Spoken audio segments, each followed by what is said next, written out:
So the Las Vegas Raiders pick up their first win of the season. You knew I had to make a video about it with how much Raiders fans there are on this channel. Not really sure how to happen, but you know what? I'm not complaining. Definitely a very fun game. Maybe the game of the week. Back and forth all the way. And I said on my podcast, I thought both quarterbacks looked good. I thought both running backs looked great. And I got to make a video on Josh Jacobs. You scored 3 touchdowns. You deserve a video to be made about you. And let's just get into it. And let's start off with this play. The reason why I want to show this play is largely because of actually how good the offensive line played. You know, because of course that's a part of it. You can't just talk about the running back and not talk about the line. And what's really interesting here is that this right tackle, you're going to notice that, you know, his number is not 70, is not Trent Brown's number. His number is 70 because he is Sam Young. He is not Trent Brown. Trent Brown went down. And so you have Sam Young here at right tackle. You have, and the other block that's going to be important is going to be Hudson's block. He has to try and get an interior defensive lineman to try to get to the middle of the field. That's really, those are the 2 key blocks. But watch how well this works, where Burns is going to try to get to the outside. He thinks it's going to be a passing play, so he gets completely taken out of the way. And you look at Hudson, he's actually doing a great job at twisting around, keeping the Carolina player to that side. So there's just a huge gap for Jacobs to run through. And Jacobs says, thank you very much. He gets through the gap very quickly and still picks up a big gain. Again, and that's kind of the combination where it's like the offensive line can get you a big gap, and then you have Jacobs who can get through that gap and make the most of it. So that's why this combination works so well. Like this one's another one. This is going to be a touchdown. This put them up 2 scores late in the third, although they would eventually blow that lead. But this was definitely a big touchdown at the time. And really what you're going to see is that I think the key block, again, Hudson having a fantastic day. Watch how they're going to literally watch the 2, the double team that moves on.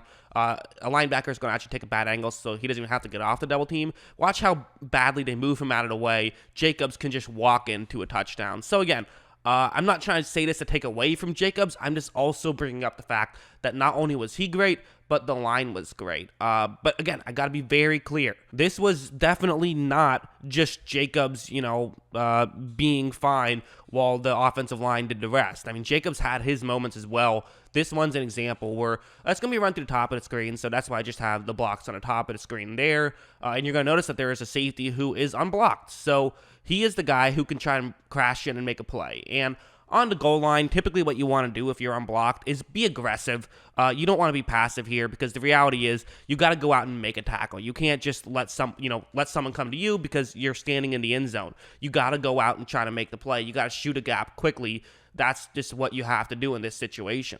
And so when Jacobs receives the handoff, he is going to break up in that direction. And you notice that the safety is doing a pretty good job of realizing what gap Jacobs is going to run into, and he's going to try to clog up that gap. That's the plan right here. So it's just going to be a one-on-one battle. Can Jacobs win this battle and fall forward into the end zone? And he's got to be saying, listen, man, I can't let a defensive back take me out. I'm supposed to be one of the best halfbacks in the game. I got this. Safety goes low. Jacobs doesn't matter. He's able to get into the end zone for a touchdown. Great play by Jacobs.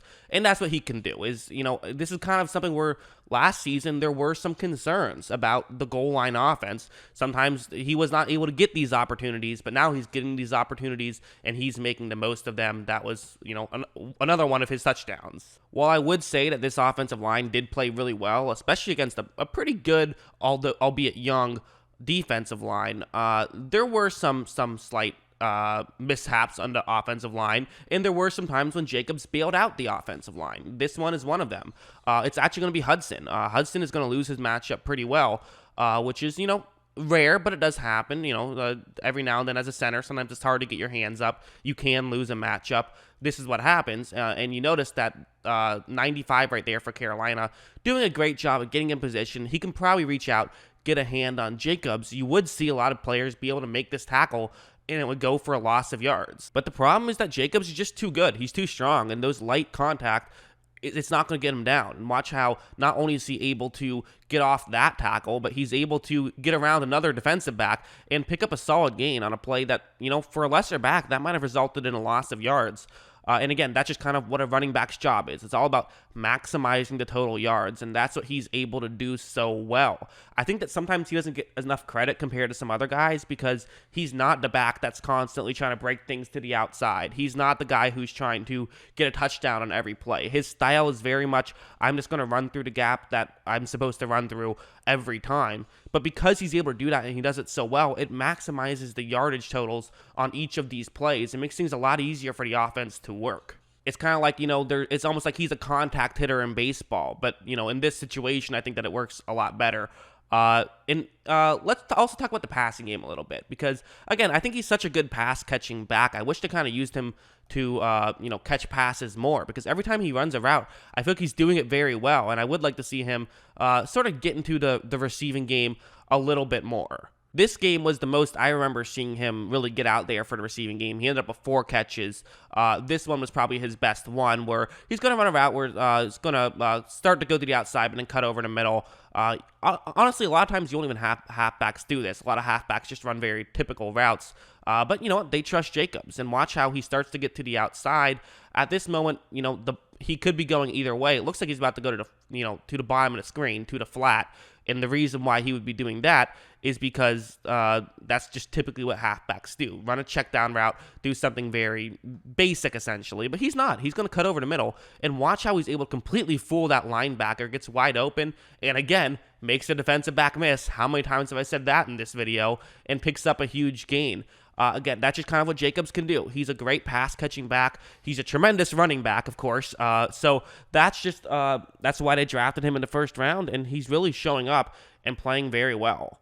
I guess it's not the biggest surprise in the world. I think we all probably expected him to play well this season. But you know what? It's working really well, and especially with the added receiving depth, you're seeing that the Raiders aren't afraid to have Derek Carr throw a little bit further down the field now.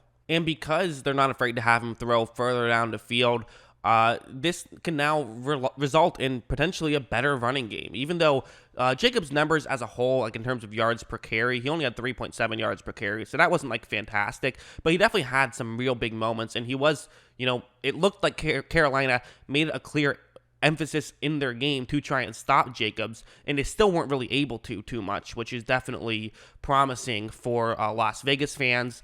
They next play on Monday. That's against the Saints. The Saints look really tough. I think the Saints are, I predicted them to go to the Super Bowl. I think that that's going to be a big battle. It'll be interesting to see how they do, and it'll be interesting to see how Jacobs does against a really good run defense, really good defense in general. And so I'm interested to see what's going to happen there. I'm also interested to see how the Raiders defense responds after kind of having a bit of a disappointing day, although definitely a lot of it was also, they're going up against Christian McCaffrey. That's not very easy to do, and that opens up the passing game, of course. But yeah, I thought Jacobs was fantastic. What did you guys think? Let me know in the comments below. Always love hearing from you. And of course, as always, thanks for watching.